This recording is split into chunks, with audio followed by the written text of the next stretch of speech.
सलोनी सहचरी जी। श्री हरिवंश गुरु। महाराज जी, आपके चरणों में कोटि कोटि प्रणाम। महाराज जी, अपने शरीर के किसी संबंधी के कल्याण हेतु प्रतिदिन कितनी माला जप करके उसको प्रभु को समर्पित करें कि वो भी प्रभु का भक्त या शरणागत? ऐसा नहीं होता है। उसके पुण्य बढ़ सकते हैं लेकिन वो भक्त नहीं बन सकता।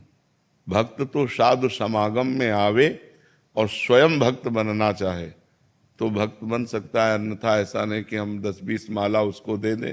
उसके पुण्य बढ़ सकते हैं, उसको लौकिक लाभ प्राप्त हो सकता है, लेकिन बौद्धिक स्तर जब तक नहीं बदलेगा, जैसे सांप अंदर बिल के है और ऊपर हम इत्र छिड़क दें, चंदन लगा दें, क्या सांप को पहुंच जाएगा क्या? अब हमारी बात सुनो। या लाठी से मारे तो क्या सांप मर जाएगा क्या? तो अंदर जब हमारे अंतःकरण में जो हमारी बुद्धि है वो जब तक परिवर्तित नहीं होगी तब तक भक्ति कैसे आ जाएगी? ऐसे भक्ति कैसे आ जाएगी? तो हम उसके अंदर भक्ति पैदा कर दें। ऐसा किसी महात्मा ने भी नहीं कहा कि मैं भक्ति पैदा कर सकता हूं। हाँ, आप बदलना चाहो तो बदला जा सकता है, आप बदलना ना चाहो तो कोई बड़ा सिद्ध महापुरुष भी आपको नहीं बदल सकता है। ये पक्की बात समझ लो। बड़े बड़े सिद्धों के पास भी बड़े दुष्ट देखे गए जो नहीं बदले, और दूर से हजारों कोस दूर से बात सुन ली और मान ली, बदल गए। आप बदलना चाहो तो बदल सकते हो, अगर आप बदलना नहीं चाहते तो हमारा जब तक आपको नहीं बदल सकता, क्योंकि आपकी बुद्धि तो गलत मार्ग में लगी है और हम इधर जब करके आपको दे रहे हैं तो आपकी लौकिक उन्नति होती जाएगी, लेकिन परमार्थिक उन्नति तभी होगी जब साधु संग होगा और स्वयं वो चाहे कि मैं भगवान की भक्ति करूं। ये बात है, संत संग मिल जाए और फिर उसको ये रुचि बढ़ जाए कि मेरा कल्याण हो, मेरा परमार्थ बने, तो बुद्धि बदल जाएगी, अन्यथा ऐसे नहीं बदलेगी। डॉक्टर भावना जी, बेंगलोर से। राधे राधे महाराज जी। महाराज जी, कभी कभी मन में भक्ति की लहर बहुत तेजी से उठती है और कभी कभी एकदम विपरीत हो जाती है। महाराज जी, इस स्थिति में कैसे क्या करें महाराज जी? 3 गुण है। जब हमारे अंदर सतोगुण आता है तो दान, तीर्थयाटन, भजन, शास्त्र स्वाध्याय, भगवान की सेवा, इसकी स्फुरणा होती है। जब रजोगुण आता है, रुपया कमाना, समाज में यश होना, भोग भोगना, नाना प्रकार की रजोगुणी वृत्ति। जब तमोगुण आता है तो निद्रा, आलस्य, प्रमाद, द्वेष, हिंसा, क्रोध, ये सब ये गुणों का प्रभाव है। अभी भक्ति नहीं है। भक्ति तो त्रिगुणातीत होती है। सतोगुण, रजोगुण, तमोगुण, तीनों से परे जो होती है वो भक्ति होती है, विशुद्ध भक्ति। अभी तो थोड़ी देर भजन में मन लगा, थोड़ी देर भोग में मन लगा, थोड़ी देर निद्रा, आलस्य, प्रमाद, ये गुणों का चक्र चल रहा है। यदि हम निरंतर नाम जपने का अभ्यास करें तो इस गुण चक्र का भेदन कर सकते हैं। हर समय नाम जप करें, उठते बैठते, चलते फिरते, खाते पीते, सोते जागते, हर समय नाम जप का अभ्यास करें तो ये गुण का चक्र, तमोगुण आया तो नाम जप चल रहा है, रजोगुण आया तो नाम जप चल रहा है, सतोगुण आया तो नाम जप चल रहा है, तो तीनों गुणों की महिमा को दबाकर नाम अपनी महिमा प्रकाशित कर देगा तो भक्ति प्रकाशित हो जाएगी। इसलिए खूब नाम जप करो, नाम जप से ही सब ठीक हो जाएगा। ओंकार दास जी, वृंदावन से। श्री हरिवंश महाराज जी। महाराज जी, आपका कथन है जब भगवान कृपा करते हैं तो वो 3 दुर्लभ चीजें देते हैं, धन, संपदा इत्यादि का हरण कर लेते हैं, सगे संबंधी आदि संबंध विच्छेद हो जाता है। महाराज जी, शरीर में कोई असाध्य रोग दे देते हैं। महाराज जी, इन अवस्थाओं को सुन के तो धीरज टूटने सा लगता है महाराज जी। फिर भगवत नहीं, कृपा आप नहीं समझ पा रहे। व्यक्ति की आसक्ति 3 ही जगह विशेष होती है। एक तो परिवार में होती है, और एक धन में होती है, और एक शरीर में होती है। 3 जगह आसक्ति होती है ना। और भगवान से जब हम प्रीति करने चलेंगे तो शरीर भी नाशवान, परिवार का संबंध भी नाशवान, और धन भी नाशवान। धन किसी का हुआ है क्या? चाहे अरबों खरबों रुपया हो, जब मरोगे तो यहीं रह जाएगा कि नहीं रह जाएगा? चाहे जितना बड़ा परिवार हो, जब शरीर छूटेगा तो यहीं रह जाएगा कि नहीं? चाहे जितना स्वस्थ सुंदर शरीर हो, मरेगा कि नहीं मरेगा? तो भगवान तीनों की आसक्ति का नाश कर देते हैं। धन की आसक्ति का नाश, परिवार की आसक्ति का नाश। बिना परिवार की आसक्ति का नाश हुए भगवत प्रेम थोड़ी होता है। जननी जनक बंधु सुत दारा, तन धन धाम सुहृद परिवारा, सबकी ममता ताग बटोरी, मम पद मन ही बांध बरडोरी। सबकी ममता जब भगवान के चरणों में समर्पित हो, तो अब नहीं समर्पित हो रहा है तो भगवान उनकी ममता का नाश कर देते हैं।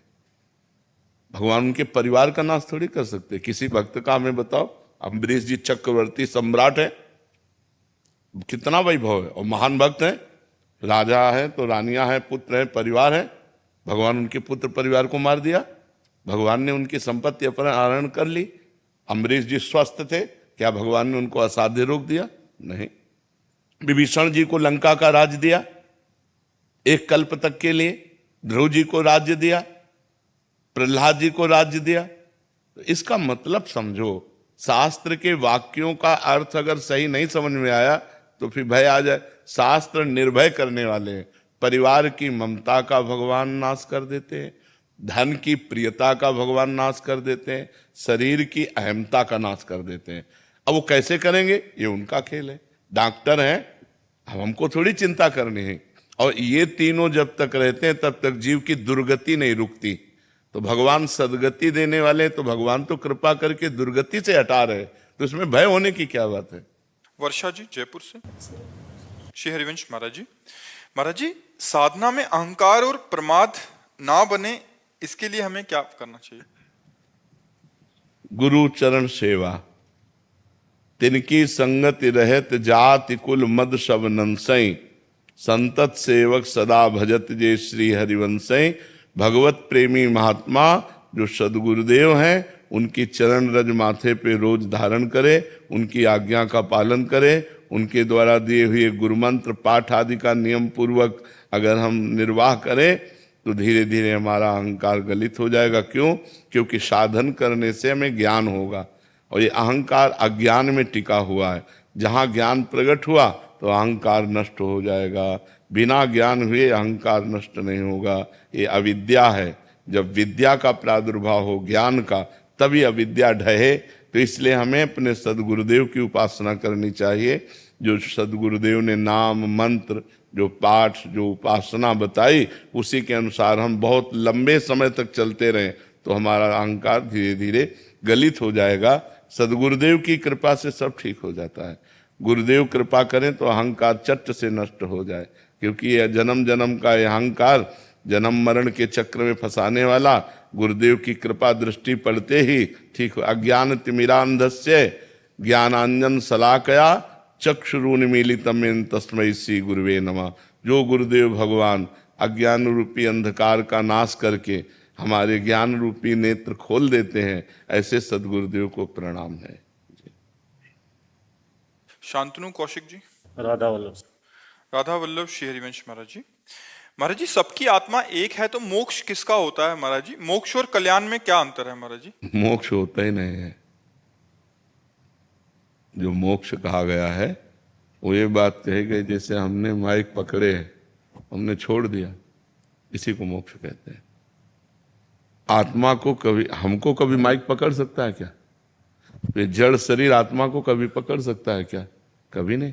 आत्मा ने इसे स्वीकार किया। ये भूल मिट जाना ही मोक्ष है। जो मैं शरीर हूं ये भाव बन गया, ये भूल मिट जाना ही मोक्ष है। इस स्थिति में भी कभी बंधन आत्मा का नहीं है। इस स्थिति में, अज्ञान की स्थिति में भी कभी आत्मा का बंधन हुआ ही नहीं। त्रिकाल में न पहले था, न अब है, न बाद में होगा। जब देखो गोस्वामी तुलसीदास जी लिख रहे हैं बड़ी सूक्ष्मता से, जड़ चेतन ही ग्रंथि पड़ गई। समझ रहे हो? जड़ चेतन ही ग्रंथि पड़ गई, यद्यपि मृषा छूटत कठिनई। यद्यपि झूठी है, जड़ चेतन की ग्रंथि कभी लगी नहीं सकती, पर छूटत ही कठिनई, क्योंकि हमने पकड़ रखा है। हमने मान लिया शरीर मैं हूं, हमने मान लिया हमारा परिवार है, हमने मान लिया मैं कर्ता भोक्ता हूं। अब बंध गए। यही कर्ता भोक्ता भाव जब दिव्य ज्ञान के द्वारा हटता है और ये भाव आ जाता है कि मैं ब्रह्म हूं, तत्वमसि, मैं वही परम तत्व, ये बोध अपने आप से अपने आप का हो गया, मुक्त हो गया। क्योंकि पहले भी मुक्त था, बाद में भी मुक्त रहेगा, बीच में भी मुक्त है। उसने पकड़ रखा, उसको किसी ने नहीं पकड़ रखा। कोई गांठ नहीं बनी, पर छूटत कठिनाई, बिना साधना के छूट नहीं सकती है। समझ पा रहे हो?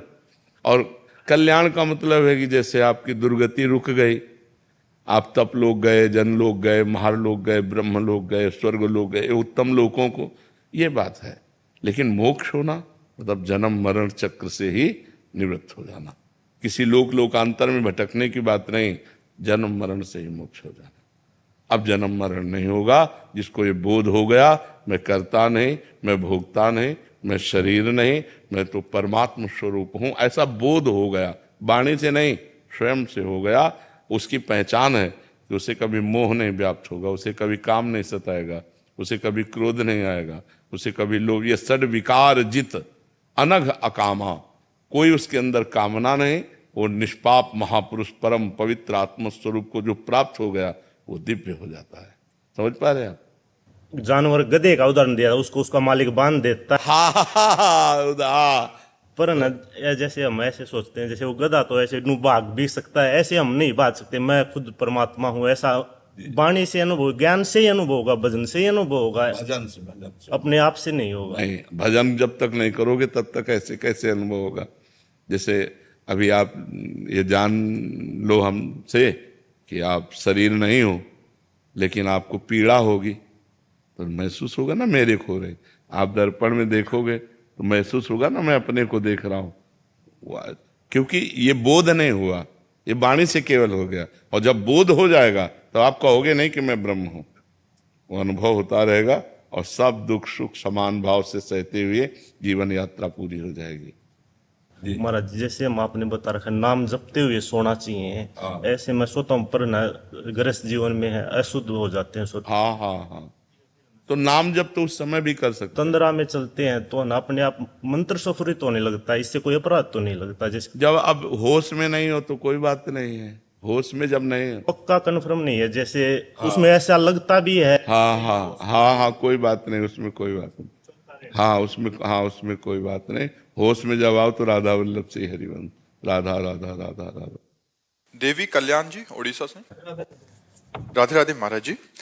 महाराज जी, श्रीमद् भागवत जी में सुना महाराज जी आपके मुख से कि सुखदेव जी ने श्री परीक्षित जी के अंतिम समय में भगवान और महापुरुषों के चरित्र बोलने के बाद, मतलब पूरा चरित्र बोलने के बाद बोले कि मैंने जो कुछ भी अभी तक वर्णन किया ये है सब वाणी का विलास है। परमार्थ सत्य, मतलब इसमें कैसे? किसका प्रश्न है? हाँ, इसमें बात ये देखनी है कि महाराज ययाति, महाराज नहुस, महाराज अमुक अमुक अमुक नाम रूपों का जो वर्णन किया गया, ये परमार्थ सत्य नहीं है। परमार्थ सत्य एक ब्रह्म है। और बेटा परीक्षित, तू ब्रह्म है, ऐसा अनुभव कर। ये आखिरी वचन है श्री सुखदेव जी महाराज के। ये मैंने जो तुम्हें विविध चरित्र सुनाए राजाओं के, विविध भगवत अवतारों के, ये वैराग्य के लिए सुनाया कि यहाँ कोई टीका नहीं, सबको अंतर ध्यान होना पड़ा। ये जितने नाम रूप हैं ये सब आए और गए, सत्य वस्तु तो एक ब्रह्म है और वही ब्रह्म स्वरूप तू है, ऐसा बेटा चिंतन कर। समझ पा रहे हो ना? क्योंकि जितना विलास ये आप देख रहे हैं सृष्टि का, ये सत्य नहीं है। जितना भी विलास देख रहे हैं ये माया में, ब्रह्म सत्यम जगन मिथ्या, ये मिथ्या में है। तो मिथ्या में राजा नहुस हुए, मिथ्या में महाराज ययाति हुए, मिथ्या में पुरुरवा हुए, मिथ्या में ये। अब आखिरी अंतिम जो चिंतन बनाना है जिससे मोक्ष की प्राप्ति होनी है, तक्षक काटे और दुर्गति ना हो, तो इसलिए कहा कि 7 दिन तुम्हारे पास थे तो हमने बड़े बड़े नृपतियों के, बड़े बड़े महापुरुषों के चरित्र सुनाए, जिससे तुम्हें वैराग्य हो जाए कि यहाँ कोई संसार में टिका नहीं, सबको जाना है। और जिनके भी, कहाँ है ययाति, कहाँ है नहुस, कहाँ है पुरुरवा, कहाँ है भगीरथ, बड़े बड़े महापुरुष सब आए और अंतर्ध्यान हो गए। लेकिन उनमें जो था, भगीरथ बनने के पहले जो था वो ब्रह्म, भगीरथ बनने के बाद जो बचा वो ब्रह्म, तो बीच में कौन था? ब्रह्म ही था। तो सबको ब्रह्म में भाव में देखते हुए तू अपने को भी देख कि मैं ब्रह्म हूं। जैसे स्वर्ण है तो पहले भी स्वर्ण था, बाद में आभूषण बिगड़ने के बाद भी स्वर्ण रहेगा, तो बीच में जो आभूषणों के नाम हैं, हार, कंगन, करधनी, अंगूठी, जो भी, वो केवल स्वर्ण ही है, वो नाम रूप मिथ्या है। तो नाम रूप मिथ्या को दिखाया कि जितना भी हमने वर्णन किया ये वाणी का विलास मात्र है। अगर सत्य वस्तु है तो वो ब्रह्म है, जो था, जो है, जो रहेगा, और वही ब्रह्म तू है, ऐसा अनुभव कर तत्त्वमसि, तो तू मुक्त हो जाएगा। बात समझ में आ रही है? हाँ, वो अंतिम उपदेश जो वेदांत का है वो सार भगवान श्री सुखदेव जी ने वहां दिया कि जो सर्व कुछ है वही तू भी है। वेदांत का जो स्वरूप है, अपनी आत्मा सब में है और सब अपनी आत्मा में है, इससे अंतर कोई नहीं। एक ही आत्म तत्व है, जो सब तत्व है दिखाई दे रहा है वो मेरी आत्मा ही है, जो आत्मा में ही सब कुछ है। जैसे भगवान कहते हैं कि उमाम पश्यति सर्वत्र सर्वम च मयि पश्यति तस्याहम न प्रणश्यामि सच में न प्रणश्यति। जो सब जगह मेरे को देखता है और मेरे में सबको देखता है, मैं उसकी आंखों से ओझल नहीं होता और वो मेरी दृष्टि से कभी ओझल नहीं होता। ऐसे ही आत्मज्ञान का स्वरूप है, सब अपनी आत्मा है। ये मायामय शब्द है, केवल आत्मा है, वही मैं हूं, वही मैं हूं, वही बोध करा रहे हैं। जब बोध कराना होगा तो ये सूत्र लागू हो जाएगा, ब्रह्म सत्यम जगन मिथ्या। तो इसीलिए कहा ये मेरा वाणी का विलास मात्र है। समझ पाए आप जी? नितिन जी बरेली से। राधे राधे।